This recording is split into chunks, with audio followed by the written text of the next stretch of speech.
Vous allez écouter 2 fois un document. Vous écoutez une émission à la radio. Lisez les questions. Écoutez le document, puis répondez.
L'industrie du jeu vidéo est en forte croissance.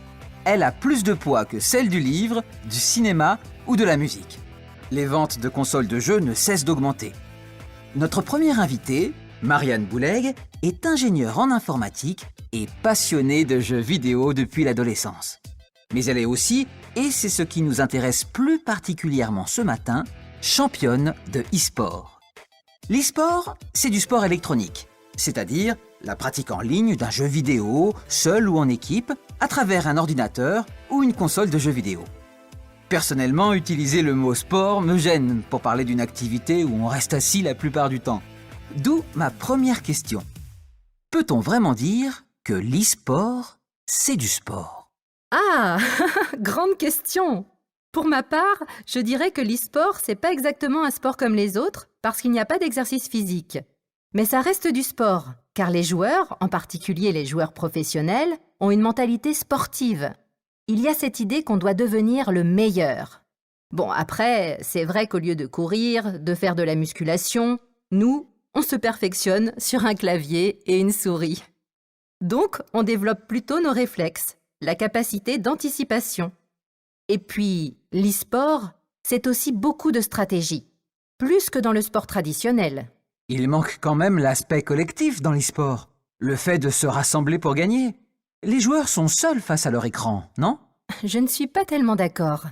On s'entraîne avec d'autres joueurs, on se parle beaucoup grâce au casque, et il y a vraiment un lien qui se crée. Je fais moi-même partie d'une équipe internationale, et je joue avec des personnes connectées dans le monde entier. Et ça, c'est aussi excellent pour connaître de nouvelles cultures.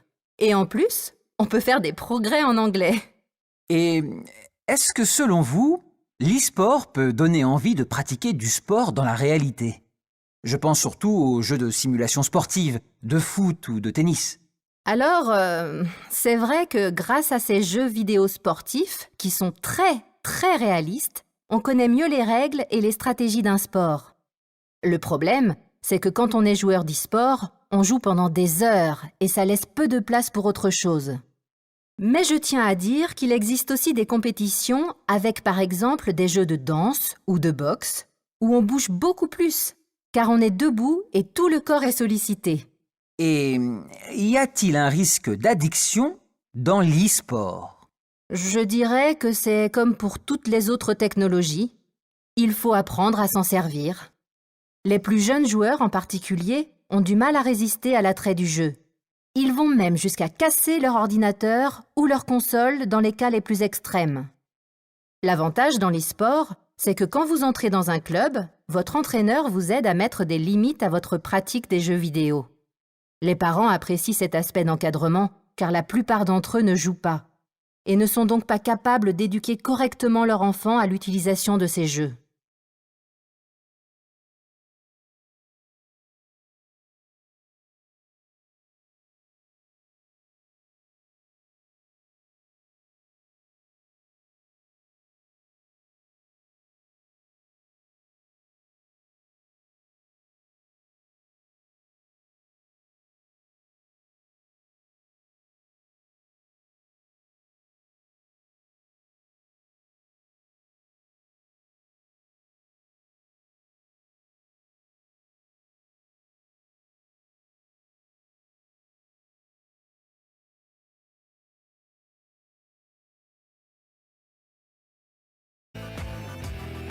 L'industrie du jeu vidéo est en forte croissance. Elle a plus de poids que celle du livre, du cinéma ou de la musique. Les ventes de consoles de jeux ne cessent d'augmenter. Notre première invitée, Marianne Bouleg, est ingénieure en informatique et passionnée de jeux vidéo depuis l'adolescence. Mais elle est aussi, et c'est ce qui nous intéresse plus particulièrement ce matin, championne de e-sport. L'e-sport, c'est du sport électronique, c'est-à-dire la pratique en ligne d'un jeu vidéo, seul ou en équipe, à travers un ordinateur ou une console de jeux vidéo. Personnellement, utiliser le mot sport me gêne pour parler d'une activité où on reste assis la plupart du temps. D'où ma première question. Peut-on vraiment dire que l'e-sport, c'est du sport ? Ah, grande question! Pour ma part, je dirais que l'e-sport, c'est pas exactement un sport comme les autres, parce qu'il n'y a pas d'exercice physique. Mais ça reste du sport, car les joueurs, en particulier les joueurs professionnels, ont une mentalité sportive. Il y a cette idée qu'on doit devenir le meilleur.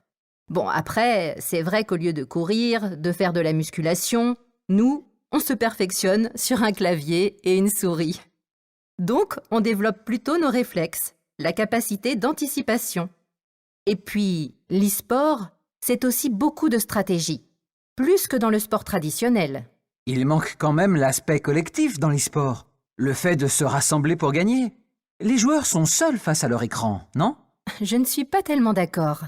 On s'entraîne avec d'autres joueurs, on se parle beaucoup grâce au casque, et il y a vraiment un lien qui se crée. Je fais moi-même partie d'une équipe internationale, et je joue avec des personnes connectées dans le monde entier.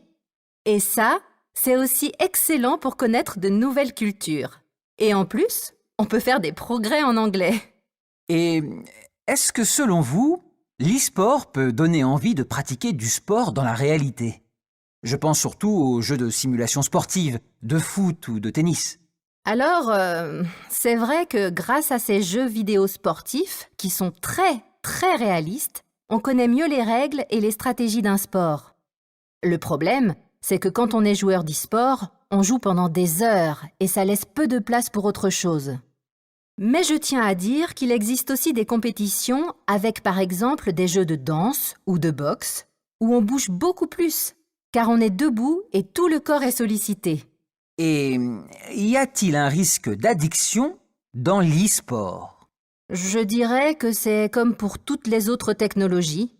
Il faut apprendre à s'en servir. Les plus jeunes joueurs en particulier ont du mal à résister à l'attrait du jeu. Ils vont même jusqu'à casser leur ordinateur ou leur console dans les cas les plus extrêmes.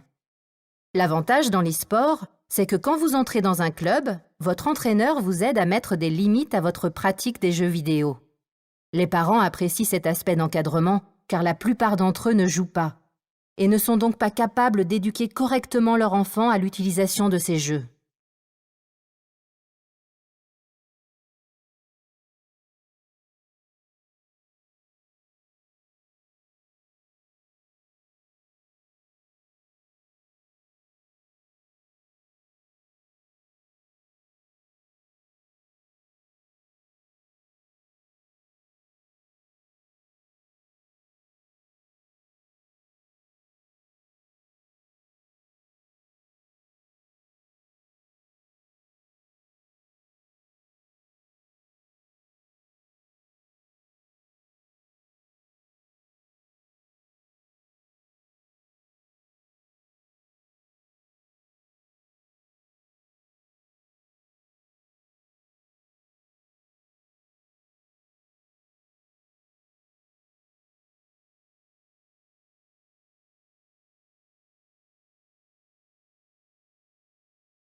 L'industrie du jeu vidéo est en forte croissance.